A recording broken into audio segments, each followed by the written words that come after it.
The Indomitable drifted through the Kepler Nebula like a relic from a forgotten age.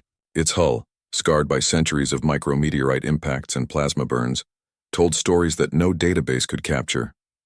The Terran cruiser had been decommissioned 40 years ago, relegated to a museum orbit around Earth's moon. But when the sovereignty wars erupted and humanity found itself outgunned, outmaneuvered, and desperate, they pulled every vessel that could still hold atmosphere back into service. Commander Vexthor of the Kaldrith Armada watched the ancient human ship through his tactical display and chittered with amusement. His mandibles clicked in what his species considered laughter. Around him, his bridge crew joined in the mockery. "That," his weapons officer hissed. "That is what Terra sends against us? A museum piece?" The Indomitable was 300 meters of outdated titanium composite plating, its weapon systems 2 generations behind current Kaldrith technology. Its engines burned chemical fuel. When the rest of the galaxy had moved to antimatter reactors decades ago, the ship's neural network still used quantum processors instead of the biosynthetic cores that every modern warship employed. Vexthor had led his battle group through 17 systems in the past 6 months. He had shattered colony defenses, obliterated supply convoys, and sent fleeing Terran vessels tumbling into stars. This would be no different. This would be easy. "Target their engine block," Vexthor commanded. "Let's end this quickly. I want to be at the Proxima station before second moonrise." The Kaldrith Dreadnought Sovereign Talon unleashed a barrage of plasma torpedoes. Each one carried enough destructive force to vaporize a city block. They streaked across the void in brilliant arcs of superheated death. The Indomitable didn't dodge. It couldn't. Its ancient maneuvering thrusters were too slow for evasive combat. Instead, something unexpected happened. The old cruiser's point defense grid came online, not with the precision-guided laser arrays that modern ships used, but with old-fashioned rotary cannons. Hundreds of depleted uranium slugs sprayed into space at hypersonic velocities, creating a wall of metal between the ship and the incoming torpedoes. Plasma mit Tungste. Explosions bloomed like flowers in the darkness, but not a single torpedo reached the Indomitable.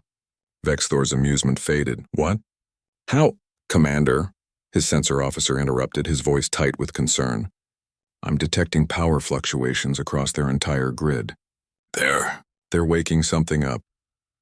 Inside the Indomitable, Captain Sarah Chen stood on her bridge, her hands gripping the railing that surrounded her command throne.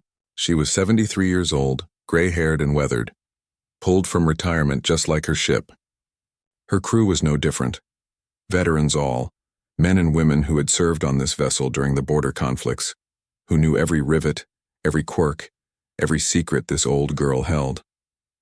"Reactor to full output," Chen ordered calmly. "Disengage the safety limiters. Route auxiliary power to the railgun batteries." "Captain," her first officer said quietly, "the limiters exist for a reason. We could tear ourselves apart." Chen smiled, a thin and dangerous expression. "Then we'll make it count. This ship has survived worse than overheating. She'll hold together. She always does." The Indomitable had been built during an era when humanity didn't have fancy energy shields or exotic matter weapons. They had steel and fire and the stubborn refusal to die quietly. The ship's designers had created something brutally simple, a vessel that could absorb punishment and deal it back tenfold. The cruiser's main batteries rotated forward, 6 massive railgun turrets, each one capable of accelerating a 2-ton tungsten slug to a fraction of light speed.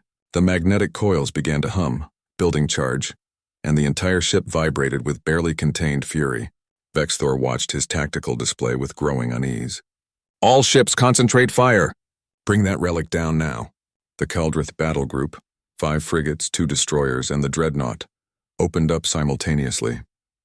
Energy beams and missile salvos converged on the Indomitable from every angle. The old cruiser's ablative armor sublimated under the onslaught, layers of reinforced plating boiling away into vapor. Hull breaches erupted across 3 decks. Damage reports screamed through Chen's bridge.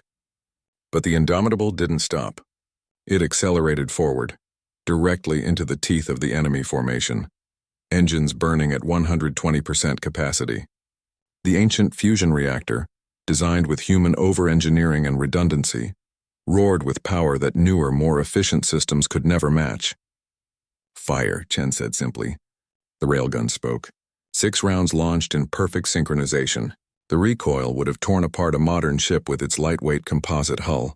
The Indomitable shuddered but held, her reinforced superstructure absorbing the kinetic shock.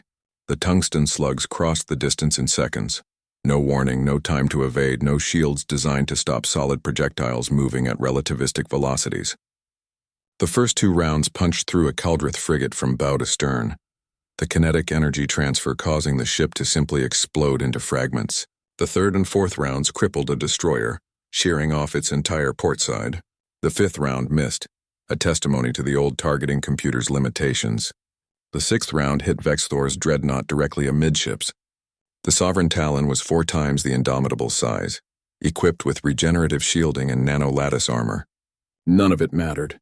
The tungsten slug penetrated the hull like paper, its path through the ship creating a pressure wave that liquefied bulkheads and shredded equipment. It exited the far side trailing atmosphere and debris. On the Indomitable, Chen watched the damage assessments flood in. Reload, target the remaining destroyers. Helm, bring us about. Give them our port batteries. The old cruiser pivoted with aching slowness, but when it did, 12 more railgun turrets came to bear.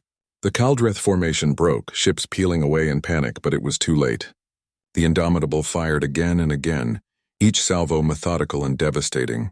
No fancy tactics, no elegant maneuvers, just raw, overwhelming firepower delivered with mathematical precision.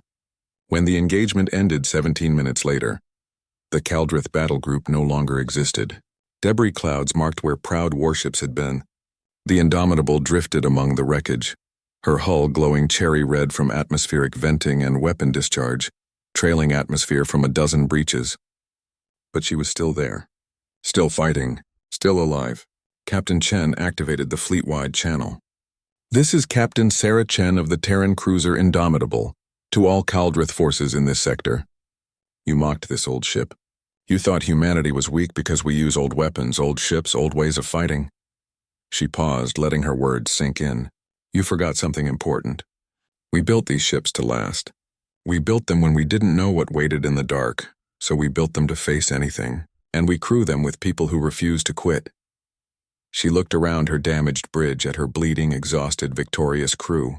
So come at us with your advanced technology. Come with your superior numbers. We'll be here in our museum pieces and relics, ready to remind you why humans don't build disposable weapons. We build ones that fight like gods. The transmission ended. The Indomitable limped toward the repair station at Proxima, trailing debris and glory in equal measure, an ancient testament to human stubbornness wrapped in scorched armor plating.